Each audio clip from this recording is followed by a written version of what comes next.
Hello and welcome to the third episode of the Social Innovation Think Tank, a forum where we discuss the latest ideas in social innovation. My name is Paul Tracy. I'm Professor of Innovation Organisation at the Judge Business School and co-director of the Cambridge Centre for Social Innovation. My co-host today is Neil Stott, who's the other co-director of the Cambridge Centre for Social Innovation and who also leads the Master's Programme in Social Innovation that we run from the Centre. So today I'm delighted to welcome our guests, Dr. Simone Phipps and Dr. Leon Prieto. Simone is Associate Professor of Management at Middle Georgia State University and a Fellow of the Cambridge Centre for Social Innovation. Leon is Associate Professor of Management at Clayton State University and is also a Fellow of the Cambridge Centre for Social Innovation. Both Leon and Simone are experts in human resources and leadership, and they have a strong interest and expertise in management history. Indeed, Leon and Simone are guest editors of a pioneering special issue on Black business and management history that is forthcoming in the Journal of Management History.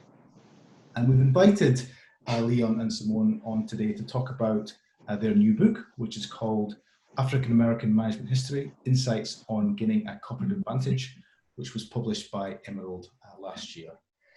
Now, the book examines ideas and practices of visionary African American business leaders of the late 19th and 20th centuries.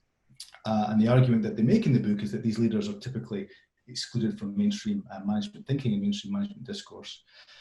So welcome, Leon and Simone. We're delighted to have you on the Social Innovation Think Tank.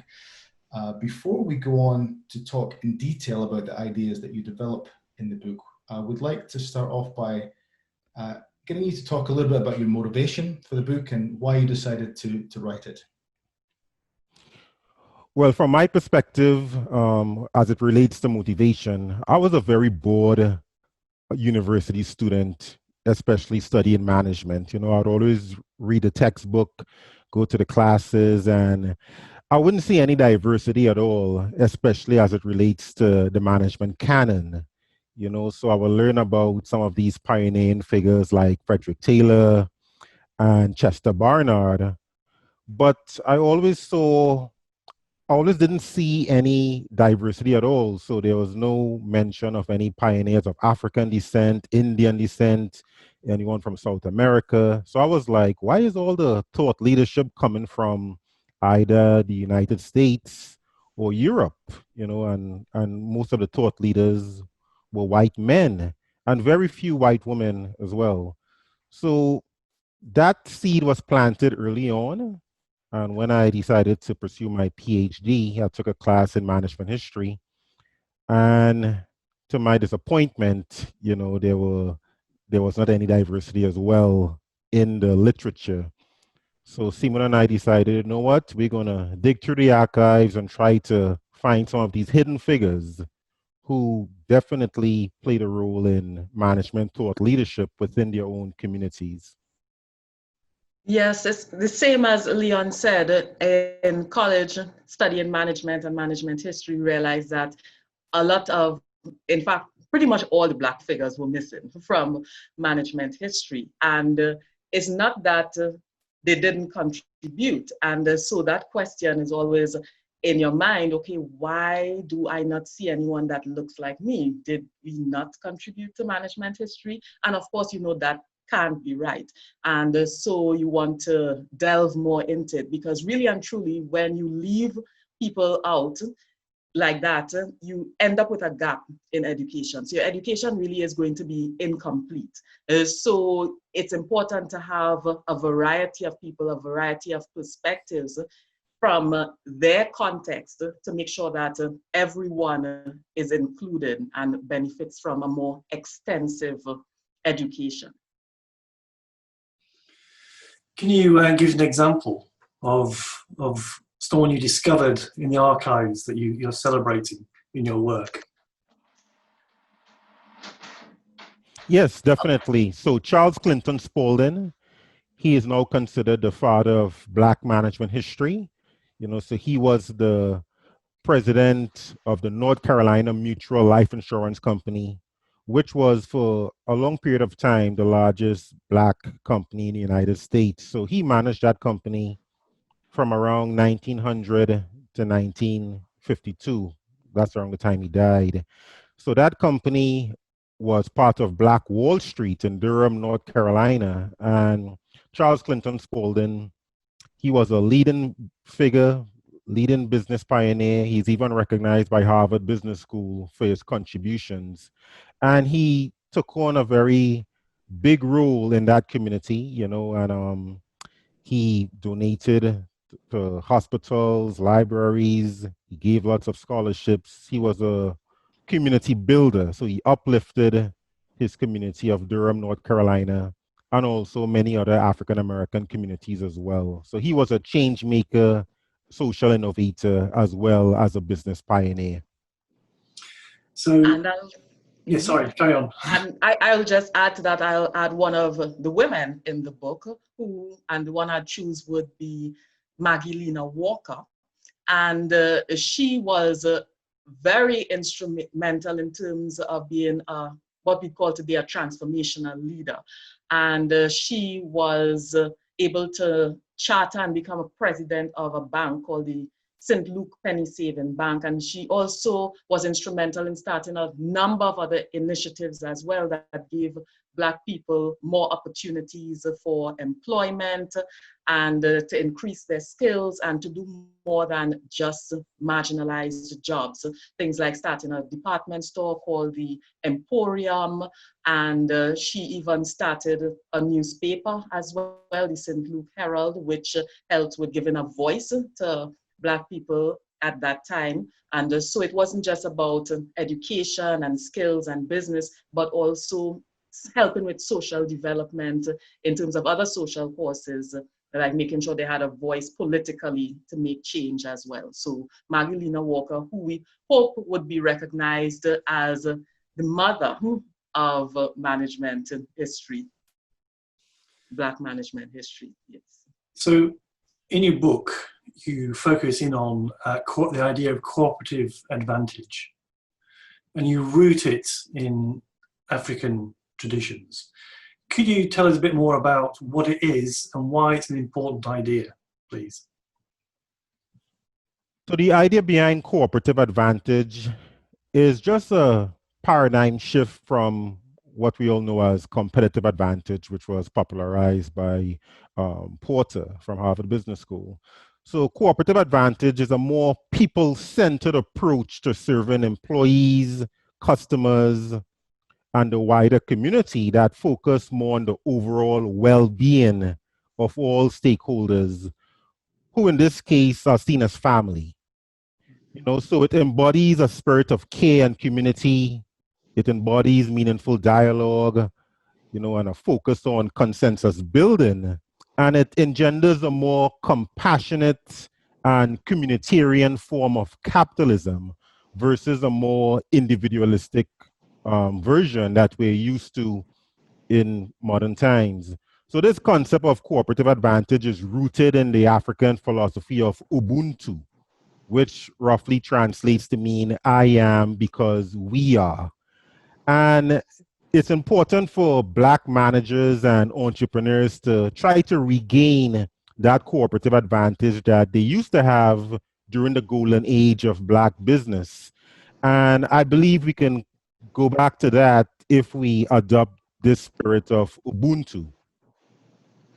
Yes, and just adding to that, as he mentioned, cooperative advantage embraces these three components of spirituality, consensus building, and dialogue. It's important to note that when we talk about spirituality, we're not necessarily talking about religion, even though in these management history figures, a big part of their life was religion and spirituality in that sense. But spirituality also embraces that idea of meaningful work and having work that is purposeful, serves a purpose, makes a difference. And so that's the idea behind spirituality, not just religious ideals, but values, people-oriented values, and that idea of care and caring for community and engaging in meaningful work that makes a difference. So you talked about the golden age of, you know, Black business. When was that and what did it look like? So the golden age of Black business, that term was coined by Juliet Walker. She's a Black business historian based at University of Texas. And based on her research, she found that during the time period of 1900 to the early 1930s, African American businesses, there were a lot of success stories. There were a number of Black Wall Streets. For example, the one we're talking about with Durham, North Carolina. There was also a very prominent Black Wall Street in Tulsa, Oklahoma, known as Greenwood, which was attacked and destroyed, and a lot of their Black citizens were killed by an angry white mob who were jealous of the success embodied by that community. So it was a period of great success. And Simone and I, we hypothesized that one of the main reasons that that period was a period of success was that many of the Black business leaders back in those times subscribed to a more communitarian, cooperative approach to management versus a more individualistic approach. And Simone, what was the role of what's called in America historically Black colleges? What was their role in this movement, this entrepreneurial movement? Well, remember back in those days, there was segregation. So Black students weren't allowed to be educated in the same colleges and universities as white students. And so historically, Black colleges and universities filled that gap, that education gap. And so they played a very important role in making sure that Black children got an education, and not just any education, but a really good education to prepare them for life. But of course, after they graduated, there still weren't enough opportunities because of racism. They weren't allowed to get jobs and work in certain fields. And so even though they had the education, they were still left out and excluded from work. And so that's why these Black businesses played such an important role, because they gave them opportunities to use those skills that they had and to contribute not just to their own upliftment economically and socially, but to give back to the community as well and make a difference in the community. Leon? It's also important to add that a number of the historically Black colleges and universities during that period saw the need to offer classes in cooperative economics as well, because they understood that people of African descent lacked the capital, lacked the resources to really launch some of these businesses that could compete with a lot of white businesses. So there was a need to offer classes that embody this spirit of cooperation.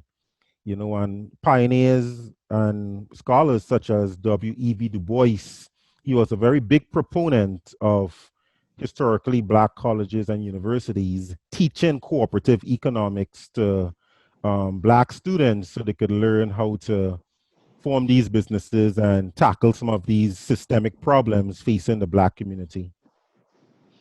So you have the idea of cooperative advantage. We also have the sort of rise of cooperatives to serve community needs. Is that correct? That was part of the movement. Yes, that was definitely part of the movement.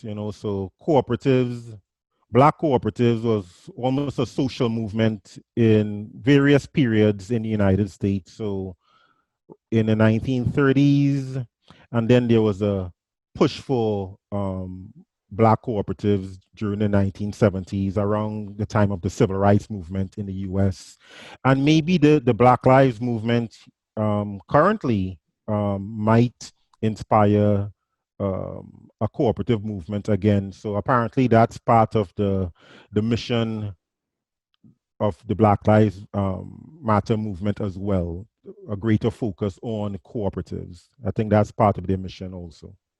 So one I've said this to you before, but one of the type organizations that fascinates me is the community development projects, which originated in Memphis-Stuyvesant area of New York and spread to many areas, and they're part of the sort of economic arm of the Black Power movement. that idea spread to the UK, and we call them development trusts, and I ran one for 13 years. So these ideas are really, really powerful. Which brings me on to my next question. So we've touched upon the history, which is absolutely fascinating, and I think it's really important work to reveal it. But also, what is the implications for today? What are the implications for social innovators today of your work? Well, remember the role of social innovators is to find creative ways to address social needs. And so one of the social needs that really needs to address is education. And so I'll speak a little bit about the role of social innovators in that sphere of education. And so the education that we're receiving now in terms of management in business schools and the history of management and management history education, it is lacking in terms of not including these figures who contributed to management history. And so we're not really getting a complete education.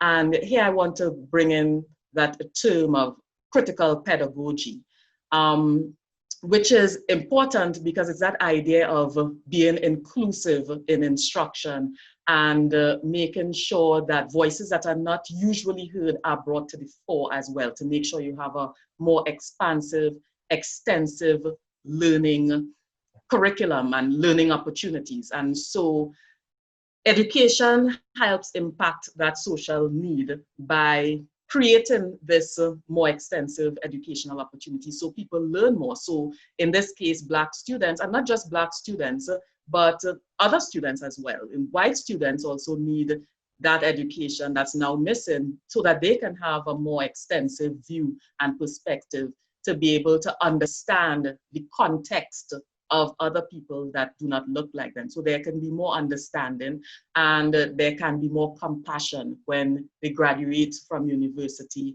and engage in business endeavors especially.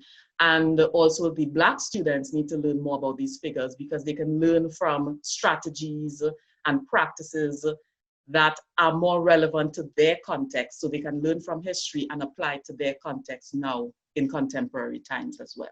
So it's about building a more expansive curriculum and more inclusive curriculum so that we can make a difference going forward.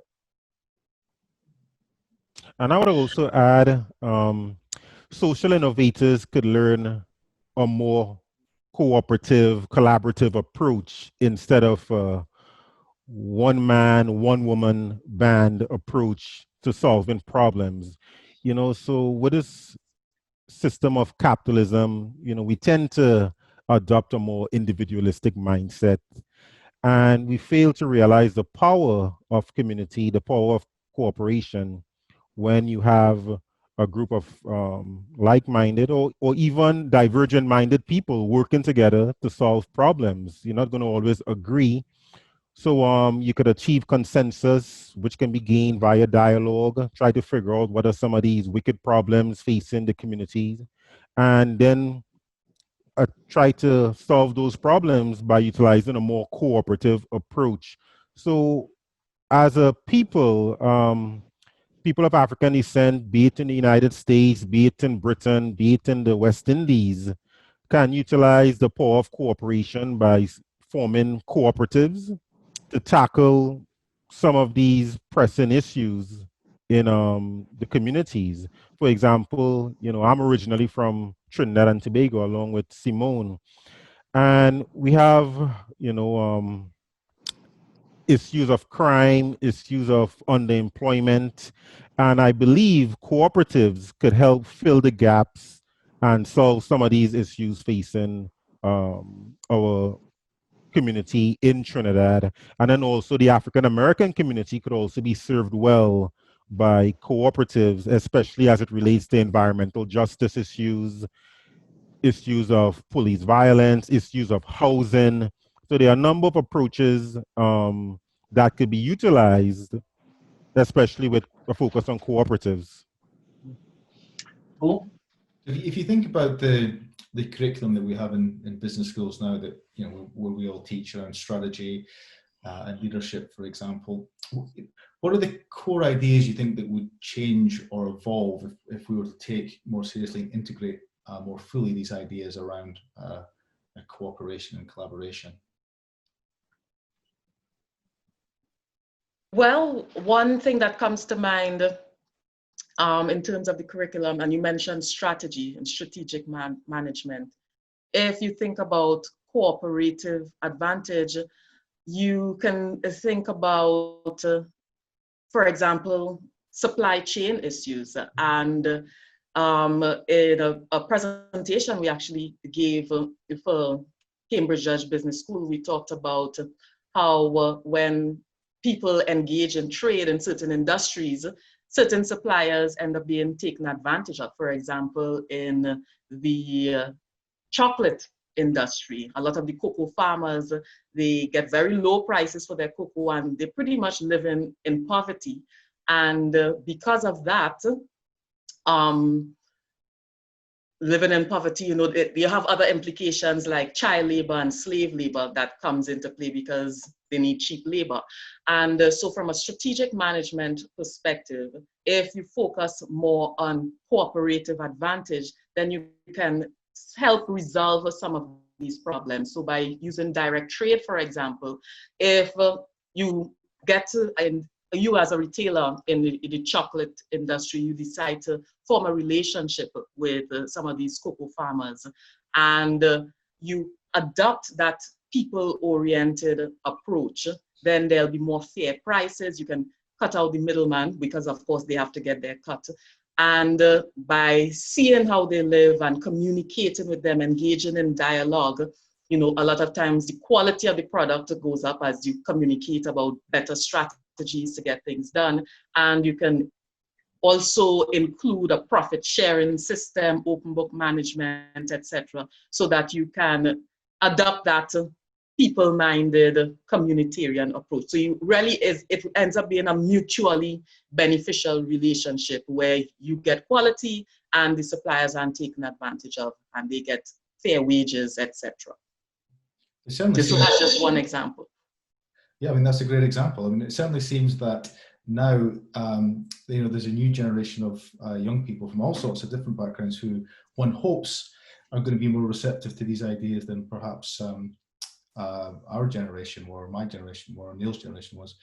And so I think it's exciting to see how these ideas might develop. Mm-hmm. I'm also interested to think about sort of broader problems around inequality in the United States at the moment. For example, a recent report that came out found that there was only 4 black CEOs in the Fortune 500. So that's less than 1% of CEOs in the United States. Biggest companies are black. So that obviously indicates there's a deep-rooted structural problem there with regard to racism and inequality. So I know this is perhaps not the easiest question to answer, but where do we start in terms of trying to break down these barriers? What's the role of business school education in trying to do that, do you think? Well, in business schools, diversity is always a topic. However, I think it's important to not just cover diversity to get it out there and to say, we cover diversity, but to be more intentional in terms of talking about diversity and including sometimes what we call controversial topics that sometimes you may want to shy away from because you don't want to offend some students or you don't want to get into trouble. And so it's important that business schools talk about these uncomfortable topics surrounding diversity and inclusion and talk about why certain people are excluded and be very adamant about the fact that inequality is wrong, it's unjust, it's unethical, and that it's important not just because of legal ramifications to make sure there's equal employment opportunity, but just from an ethical standpoint that is what is needed. And so in business schools, if you introduce from management history some of these figures and that their context and what they went through, their challenges, and how they had to overcome it, and everyone gets a better perspective. Hopefully, mindsets will change and things will get better if you really are more intentional and genuine about talking about what true diversity means and looks like and why we need to have it, so that when students graduate, they will understand that and they will put it into practice when they get into organizations. One thing that worries me is, that's great, but we no longer have the sort of infrastructure to take it to the next step. So, and so Leon hinted at this idea of the lone social entrepreneur, tackling problems, etc. Which is not a bad thing, but it's not a sort of collective, cohesive movement, as was the cooperative movement in the UK and the world, which you already mentioned. There were institutions, there was money, there was, sharing and education.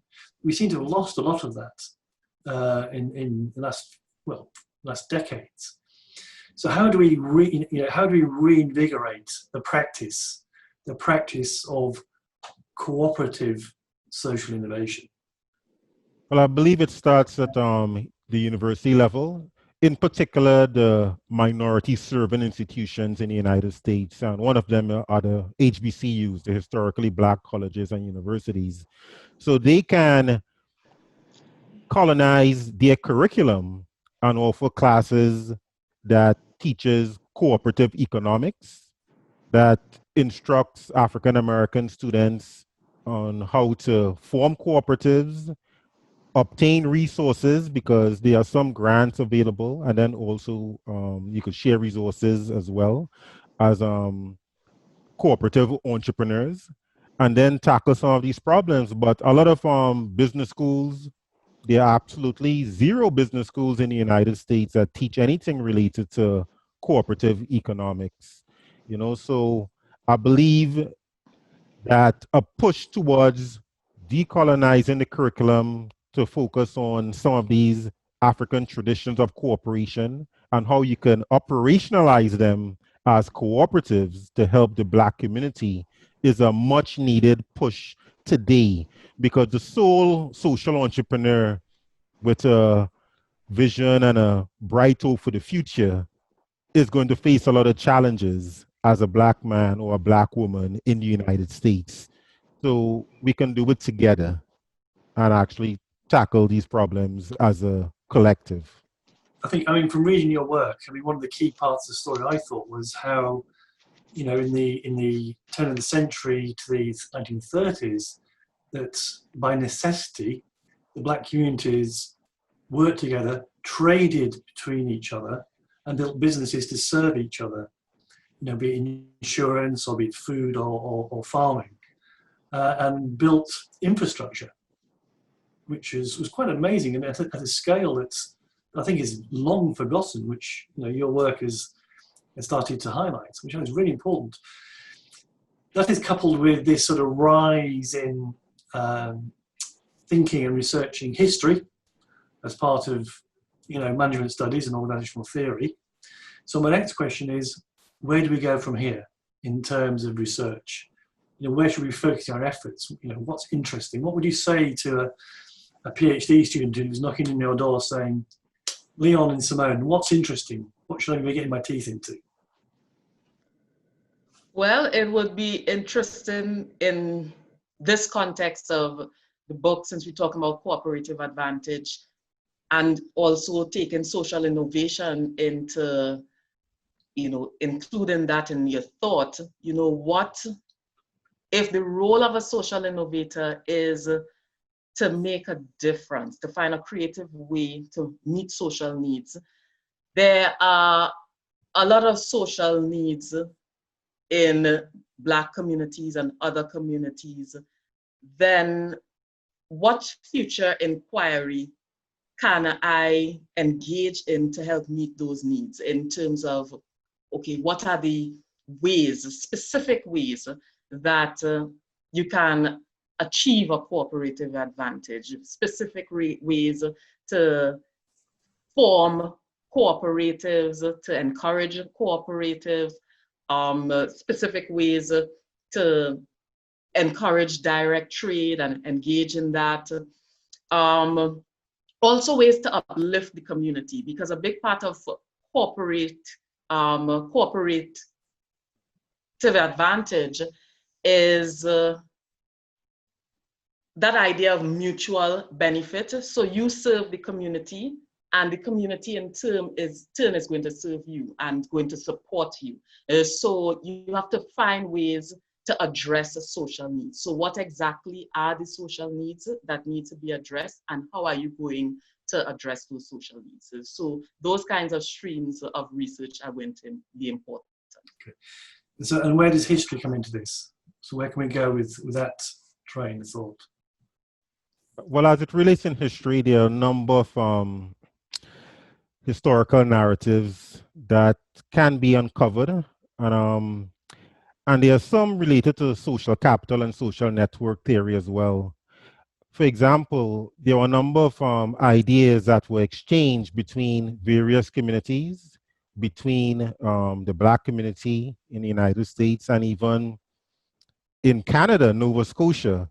So recently, Simone and I discovered a number of, well, this one particular Black cooperative leader in the United States who was inspired by the cooperative movement in Antigonish, Nova Scotia.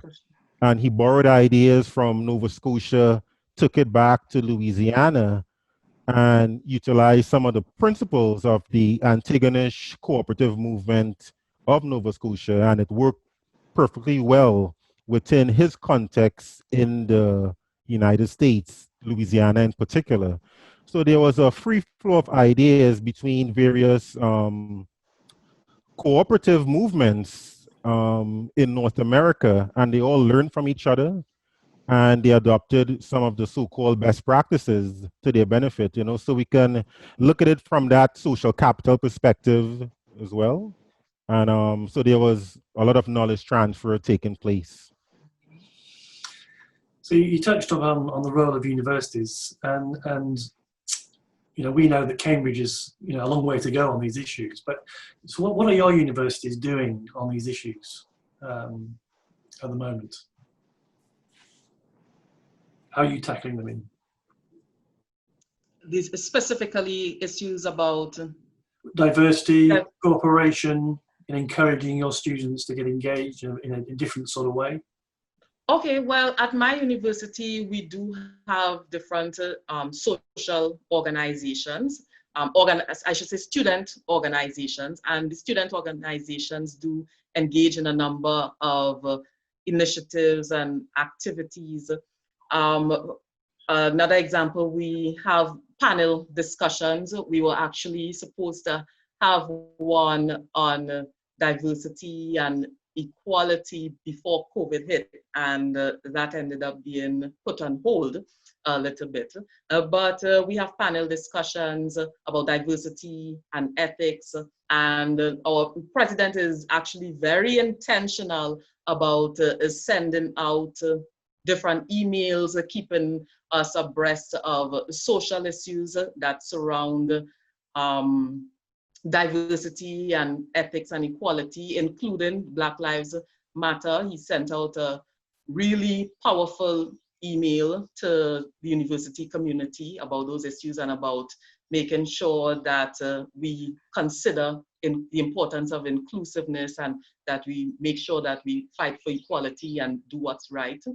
And so at my university, we do have initiatives, and there is that strong value on making sure that we understand that diversity is important. Leon? Try Leon, go on.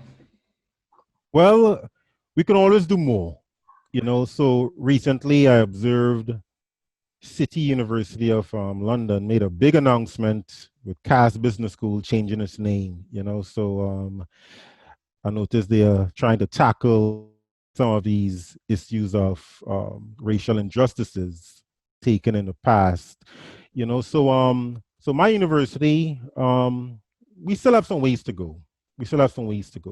But at the individual level, I integrate a lot of our research into my classes, and I'm petitioning my dean to create a class revolved around this topic,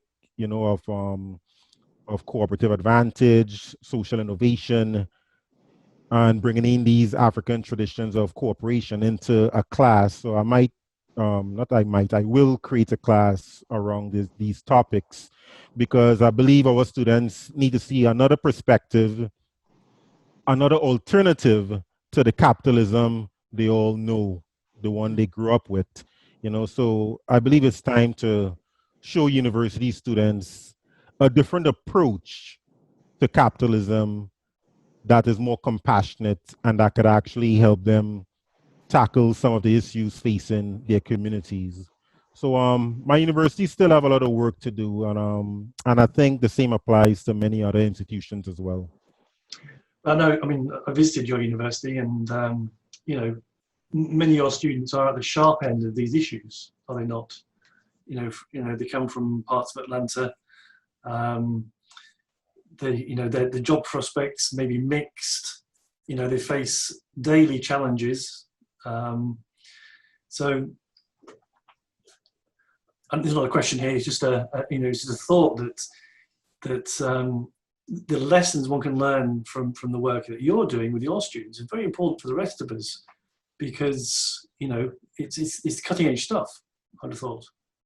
So well, yeah, definitely lessons to be learned, and corporate America, corporate Atlanta. I'm seeing all these statements, all these diversity statements, and sometimes I wonder if they are authentic. Some ring very hollow to me, So I want my students to not be totally focused on the claims of these companies to become more intentional as it relates to diversity and inclusion, but to show agency as a people and form their own businesses and tackle the problems that they are truly passionate about. Because there are some corporations, I'm going to be frank, they engaged in what is now called performative allyship. So they say a really nice, catchy phrase, put up a nice billboard and say Black Lives Matter or we have your back and all these things, but it rings hollow, So my hope is my students show agency and build the companies, build the cooperatives, and solve the problems that they are passionate about, and not wait for these companies to give them jobs and help tackle some of the systemic issues facing America. Because wise words of W.E.B. Du Bois, he made a claim in his book Black Reconstruction that Lincoln didn't free the slaves. They enslaved Africa and freed themselves. So a lot of people of African descent are more emboldened today. They are showing more agency, and they are taking action collectively to make a difference in the United States and the rest of the world. But I believe this can be done if we embody the spirit of cooperation that our ancestors exhibited in the past, and then we could really tackle these problems in the future. I just want to add to that, as he mentioned, students hopefully learning from these figures and taking more agency. I want to reiterate something from a speech of Magdalena Walker, and I'm paraphrasing here, but she spoke to exactly that when she said that she doesn't want you to just speak with your lips, but then your hands and your feet don't actually follow. So it's the idea of not just talking the talk, but walking the walk. So she wanted people to actually act, to do what they say they're going to do. So we can learn from, even in the past and from those words in that speech about learning about cooperative advantage and cooperatives and cooperation, but not just learning about it and saying, it's a good idea, but actually putting it into practice. Paul? Yeah, I think that's really interesting, because it seems that obviously there's an important set of ideas around a different mode of capitalism, a different way of organizing, which is really interesting. But there's also an important connection to critical management studies and getting people and students to reflect and think critically and deeply about the broader set of structural barriers and issues that are in place in society. And when you combine these two sets of ideas together around what different forms of organizing capitalism looks like, plus this reflection and critical engagement with issues around power and structures of power, then that seems to me to provide a very powerful basis for a contemporary management education. Oh yeah, definitely, definitely. And also we need to integrate more Paulo Freire, more Foucault into the business schools, and reconceptualize what is meant by power and capitalism, and give us ways to allow our students, our Black and brown students, to show agency and tackle some of these issues. I was really struck when you were talking before about the need to decolonize the curriculum, and there's a lot of discussion about that in the UK as well, but very, very little in relation to business schools. The focus is on the arts, humanities, other social sciences. But I think, what your arguments show, what the book show, the discussion today shows, is that actually these ideas are just as relevant, maybe more relevant to the business schools than any other discipline. So I think that's really important points. I think that another sort of key takeaway for me is the importance of agency and action. So feeling you can together, but also, I think Simone said, paraphrasing, it's not enough just to learn about. One has to take action as well. One can't just wait for other people to change, or the system to change. One has to do something about it, no matter where you are or who you are. Yes. You do have to take agency and do something about it, but we also need the system to change as well. So, people also do have to do their part. Those people who mold the system and, make laws and really concretize the system that oppresses others, changes need to be made there as well. But definitely we can't just sit back and wait. We also need to try to make a difference for ourselves. The fierce urgency of now. Yes. Well, we could talk for a very long time, but I think our time is running out. So on behalf of Paul and I, can I say a big thank you to you both for spending time with us. And we look forward to seeing you again in Cambridge soon. I'm sure we'll share your work widely, with our students and other people who are watching, these podcasts. Thank you very much. Thank you for having us. Thank you very much. Glad to be here. Thank you.